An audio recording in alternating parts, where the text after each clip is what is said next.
and welcome to our next video blog. This time we will be talking about intermodality. Intermodality is an integrated approach between different means of transport, and it's very high in the political agenda of the European Union due to its great contribution to the accomplishment of the EU Green Deal.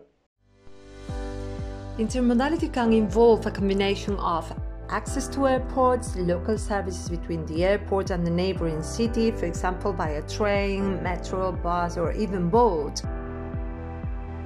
Complementary feeder services between the airport and the various parts of the surrounding region, mainly provided by train, high-speed train or buses. Competing services between major city centers of neighboring regions, and alternative services that fully replace airline feeder services to airports, in general for those services of less than 3 hours train ride. Let's deep dive more now into this topic with Edwin Heesakkers, Director of Innovation Hub West for the EIT Urban Mobility. Edwin, welcome. Edwin, intermodality is perceived as a solution to the many transport problems facing modern societies, for example, rising levels of accidents, emissions and noise from transport, and it plays an important role by enabling better mobility for the traveler. But what are the main benefits of intermodality for the livability of urban spaces? Oh, there are plenty of benefits in the case of using intermodality instead of, for example, a car-centric journey for a trip. Actually, one of the benefits is, of course, inefficient use of current and own assets.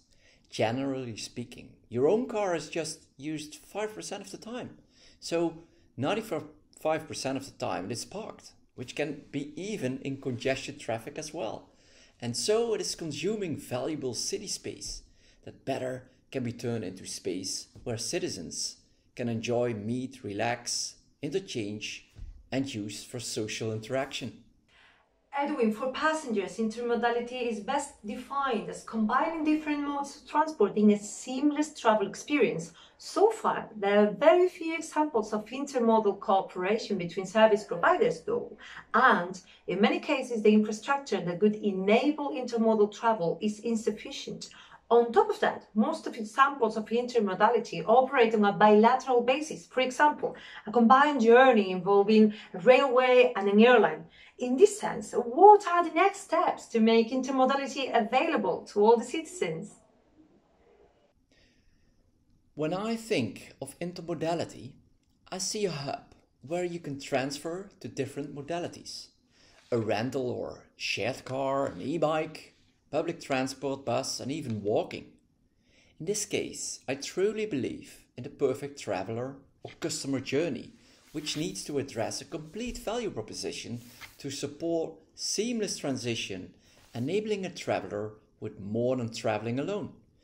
You may think of a generic service point for parcel pickup, buying some flowers, get a drink or a simple meal, or a relaxing space where you can sit or work for a short time frame. So a service center designed for use is actually key. People want to be in a space where it's safe, providing shelter and some coziness and comfort. So all efforts need to be centrally organized directly around the traveler, being a customer, providing an excellent traveler experience.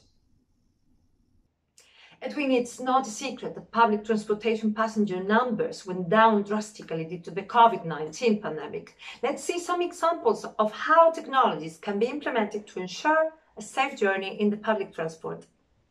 We all know fever is a common symptom of COVID-19. Let's meet Sky and see how they've adapted their thermal sensing systems in order to detect and measure fever in large transportation terminals. I'm Yaakov, Sky CEO, and I'm driven to save lives. With this passion, we founded Sky 5 years ago in order to develop a unique solution that can reduce significantly the growing number of casualties at night time and in harsh weather in the roads. We invented this thermal camera, the smallest and the most advanced thermal camera that you can find in the world for automotive solutions. When COVID hit, our brilliant and creative team came with the proposal to take this unique technology and to adopt that in order to mitigate the risks coming from the pandemic. We invented a unique solution that can detect body heat from distance in large crowds like terminals, airports, train stations, shopping malls. We are driven to save lives on the roads and currently fighting the COVID-19. What if you could detect COVID-19 with a simple and quick test on the spot? The next technology makes smell readable. Meet NanoScent. Hello, I'm Oren Gavrieli from NanoScent. Here at NanoScent, we develop technology for scent recognition.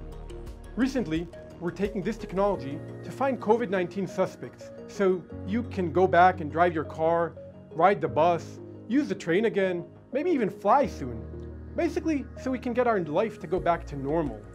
This test is really easy to use, it's non-invasive, it's affordable, and gives you the accuracy you need on the spot.